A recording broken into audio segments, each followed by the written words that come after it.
Bento de Núrcia estabelece sua ordem monástica em 529 DC. É o nosso assunto de hoje em grandes acontecimentos que marcaram a história do cristianismo. Bento de Núrcia, irmão gêmeo de Santa Escolástica, nascido Benedito de Norcia, em italiano, e em latim Benedictus, foi um monge fundador da Ordem de São Bento ou Ordem dos Beneditinos, uma das maiores ordens monásticas do mundo. Foi o criador da regra de São Bento, um dos mais importantes e utilizados regulamentos de vida monástica, inspiração para muitas outras comunidades religiosas até hoje. O Papa Paulo VI o designou patrono da Igreja, patrono da Europa em 1964, sendo também patrono da Alemanha. É venerado não apenas por católicos, mas também por ortodoxos e anglicanos. Fundou a Abadia de Monte Cassino, na Itália, destruída durante a Segunda Guerra Mundial e posteriormente restaurada. Esse, então, é o nosso assunto de hoje, em grandes acontecimentos que marcaram a história do cristianismo. E antes de nós entrarmos no assunto de hoje, eu queria pedir a você que se inscrevesse no nosso canal. Dê um clique no botãozinho de inscrever-se e, se você gostar do nosso assunto de hoje, deixe também um like para ajudar o nosso canal. Compartilhe o nosso canal com os seus amigos nas suas redes sociais. E se você não tiver costume de acompanhar canais do YouTube, você pode acionar o sininho e todas as vezes que eu publicar um assunto aqui, o YouTube vai avisar você. Depois que o cristianismo foi aceito no governo de Constantino, foi difícil distinguir os verdadeiros cristãos daqueles que somente nominalmente seguiam a Cristo. Porque ser cristão na época de Constantino era uma atitude popular que todo mundo queria adotar. E o resultado disso foi que muitos cristãos zelosos buscaram se separar das massas apenas religiosas. Eremitas como Santo Antão, de quem nós já falamos aqui em grandes acontecimentos que marcaram a história do cristianismo, vou deixar um card aqui para você acompanhar também esse assunto, se tornaram famosos por suas façanhas de autonegação. Viviam sem comida, às vezes até sem dormir para buscar a santidade. Havia até práticas que para nós hoje pareceriam incabíveis, como o fato de ficar horas em pé, orando, e até mesmo viver no topo de pilares como sacrifício, tentando com isso alcançar santidade e agradar a Deus. Aqueles que já haviam se cansado da igreja, que fazia muitas concessões e estava carregada de pecados naquela época, sentiram atração por esse tipo de comportamento que parecia provar dedicação a Deus. Por volta do ano 320, Pacômio deu origem ao monastismo comunal. Ciente de que a tendência rumo à autonegação poderia sair do controle e até mesmo se degenerar em uma disputa espiritual, para ver quem conseguiria ser mais dedicado, praticar mais autonegação, Pacômio se esforçou para regulamentar o estilo de vida asceta, permitindo assim uma vida simples de autonegação, mas que tivesse limites. Outros, como Basílio o Grande, que viveu de 330 a 379 DC, e os cristãos irlandeses também fundaram comunidades monásticas. Porém, Bento de Núrcia, de quem nós estamos falando hoje, se tornou a verdadeira força por trás do monastismo europeu. Ele nasceu em uma família italiana de classe alta e ainda jovem foi estudar em Roma. Contudo, a cidade, que tinha a reputação de ser uma das mais cristãs do mundo, era considerada por ele imoral e frívola. Aborrecido então com esse fato, Bento deixou Roma e se tornou eremita. Por sua espiritualidade, ele adquiriu uma reputação tal que as famílias traziam seus filhos para que fossem treinados por ele na vida cristã. Com bastante relutância, Bento de Núrcia concordou em se tornar abade.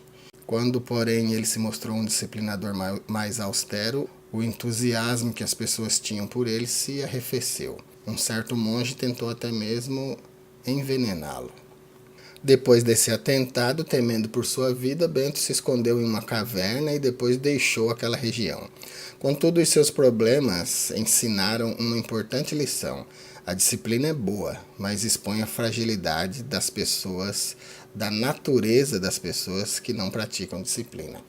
Por volta do ano 529, Bento se mudou para o Monte Cassino, onde demoliu um templo pagão que ainda estava em uso para construir um mosteiro no lugar. Se Bento apenas tivesse dado um mosteiro para a igreja como presente, provavelmente não seria tão lembrado quanto foi e ainda é lembrado por ser um disciplinador mais austero. As regras que ele escreveu para governar aquele mosteiro foram muito mais importantes do que o próprio prédio que ele deixou como herança.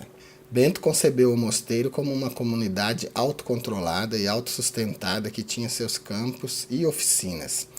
Ele queria criar uma fortaleza espiritual para assegurar que os monges não precisassem ir a qualquer outro lugar para satisfazer as necessidades de suas vidas.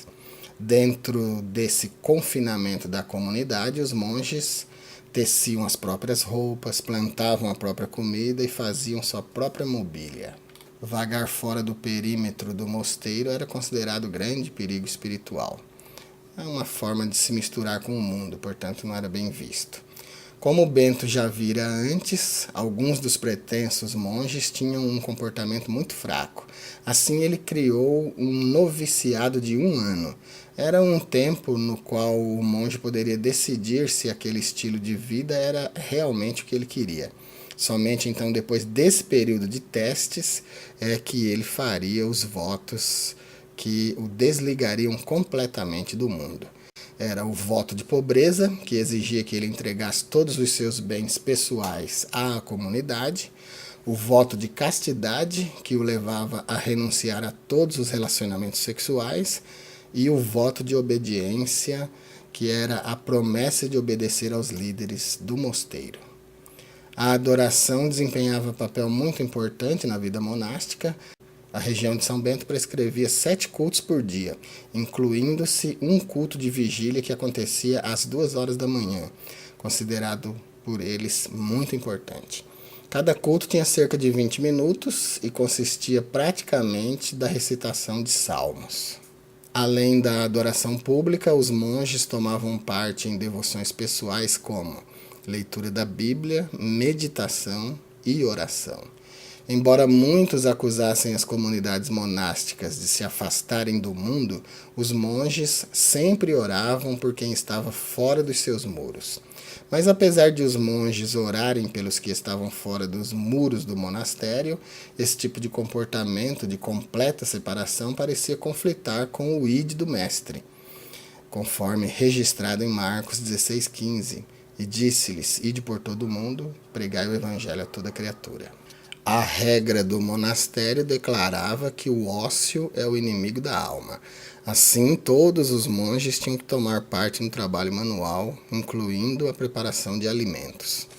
Embora essa vida de trabalho, oração e adoração possa parecer tediosa, foi uma tentativa de criar uma vida ordeira procurando não ir a extremos.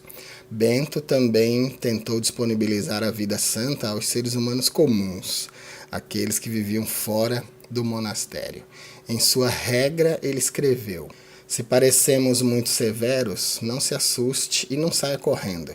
A entrada para o caminho da salvação deve ser estreita. Contudo, conforme você progride na vida da fé, o coração se abre e anda mais rápido com a doçura do amor por todas as verdades dos mandamentos de Deus. Vivendo em uma época cruel e instável, o monastério beneditino forneceu refúgio aos que eram sensíveis à religião. Embora a Europa Ocidental tivesse se tornado nominalmente cristã, a maior parte da população ainda tinha comportamento pagão. Daí a separação, a criação de monastérios e toda a obra da vida de Bento de Núrcia. Bento ofereceu uma vida calma, nobre e cheia de propósitos que não estava disponível fora do claustro do monastério. Bento de Núrcia deu ao monastismo um lugar permanente na Europa Ocidental.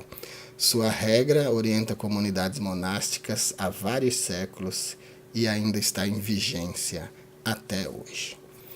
Por hoje é isso. Que Deus abençoe sua vida. Se você se interessou pelo nosso assunto, continue pesquisando. Claro que todos esses relatos nossos em grandes acontecimentos que marcaram a história do cristianismo são apenas resumo de toda a obra da vida desses grandes homens que marcaram a história cristã. Então vale muito a pena se você continuar investigando e estudando cada um dos nossos assuntos publicados aqui. Então, se você gostou, compartilhe com os seus amigos e não deixe de se inscrever no nosso canal. Deus abençoe a todos. Fiquem com Deus.